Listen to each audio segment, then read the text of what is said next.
here's another example of why I have zero respect for the police. So I used to have a business in Santa Clara, California, selling computer parts, right? It's called memorydealers.com. We sold parts to people all over the world, had lots of happy customers all over the world. After having been mistreated by the police and US government severely in the past, I had moved to Japan. So for the most part, I was already living in Japan at that point. And I had a particular employee that I thought was a friend, and the rest of his family, I have only wonderful things to say about the rest of his family. They were all really, really nice people, with the exception of this one guy who I thought was my friend, but and out of respect for the rest of his family, I guess I won't give. His first name was Andy, though. And Andy, if you're watching this, you know who you are. I won't say the last name because the rest of his family I still really like to this very, very day. Anyhow, this guy decided that it would be okay to embezzle from me.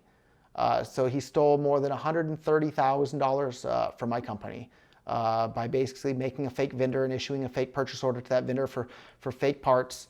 And it was even worse than that. So and then he siphoned all the money out of my PayPal account and whatnot, and stole, I think it was somewhere around $130,000 from me. So once I figured out that this had been going on, and initially I'm just like, how could he be so stupid? Why? And so the parts that he wound up buying also, and then reselling, he bought a bunch of fake parts from China with my money while I was in while I was in Japan, and then I didn't even see the parts. He then resold them to one of our very best customers that caused this great big giant problem, intentionally on his part, because when I caught him, all of a sudden he just basically stopped replying and doing everything. And so we notified the police, hey, we caught this guy red-handed. He embezzled more than $130,000 worth of actual cash from me, right? Like check right from my bank account. It wasn't like maybe he stole a bunch of parts from me too. Like I have my suspicion. In the first part I talked about the break-in. My suspicion is that he tipped off whoever it was that broke in there to steal the parts the other time, but I don't know that for sure.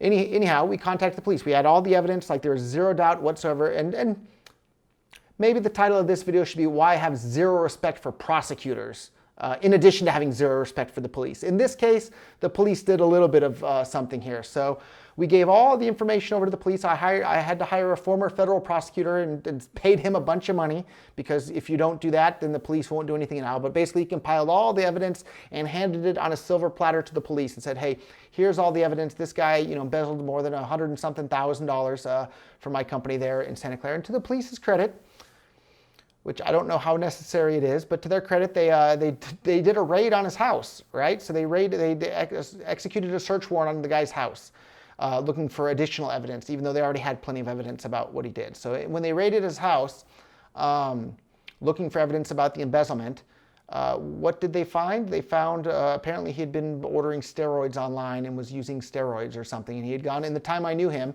it kind of made sense after I found that out. He went from being this roly-poly kind of chubby kid to becoming this real strong beefcake guy, and people would joke around at the office because he had a short temper at the office, and they'd joke around and say, oh, Andy has this roid rage again, and turned out maybe he was having roid rage in the office there. But so to the police's credit, they went and raided his house there, and they found these steroids, and so then rather than prosecute, this is why I have zero respect for the prosecutors. If he wants to use steroids, that's his own health and his own body and his own stuff that he's messing up with that stuff.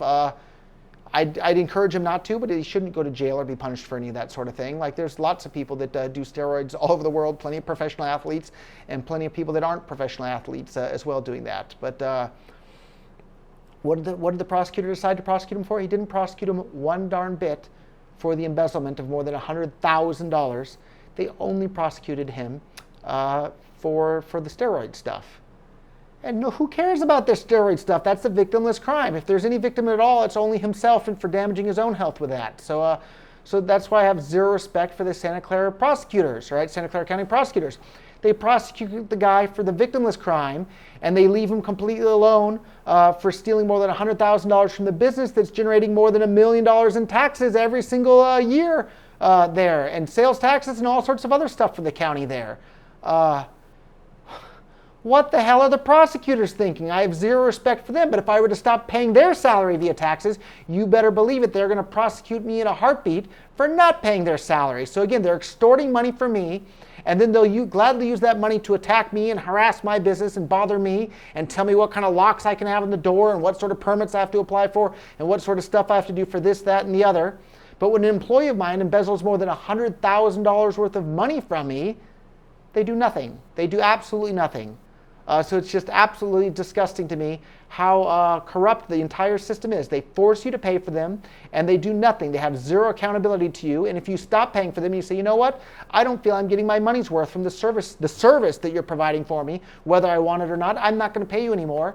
They'll toss you in jail for it, and they'll still take your stuff. So it's just the entire system is just an absolute scam, and I have zero respect for any of it, and I'm tired of all of it. So I think the best way that anybody can help prevent this sort of injustice from continuing into the future is stop using their money. Stop using the dollar. Start using cryptocurrencies and stop participating in their system. If you don't think the police are doing a good job at preserving, protecting and serving, which is another lie, stop paying their salary. Stop paying for them. And the way you can stop paying for them is stop using their money. Right? We have cryptocurrency now. Pick whichever one. It can be Bitcoin Cash. It could be Bitcoin. It could be Ethereum. It doesn't matter which one it is.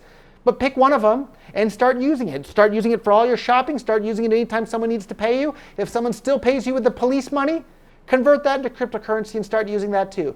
The best way to make the entire world the best place for everybody is to put people in complete control of their own money so they can then spend it on the things that they like and support and think are doing a good job, and they can stop sending it to the institutions that are doing a bad job. So that's the solution. It's been here for a while. We need to finish building out the tools to enable that.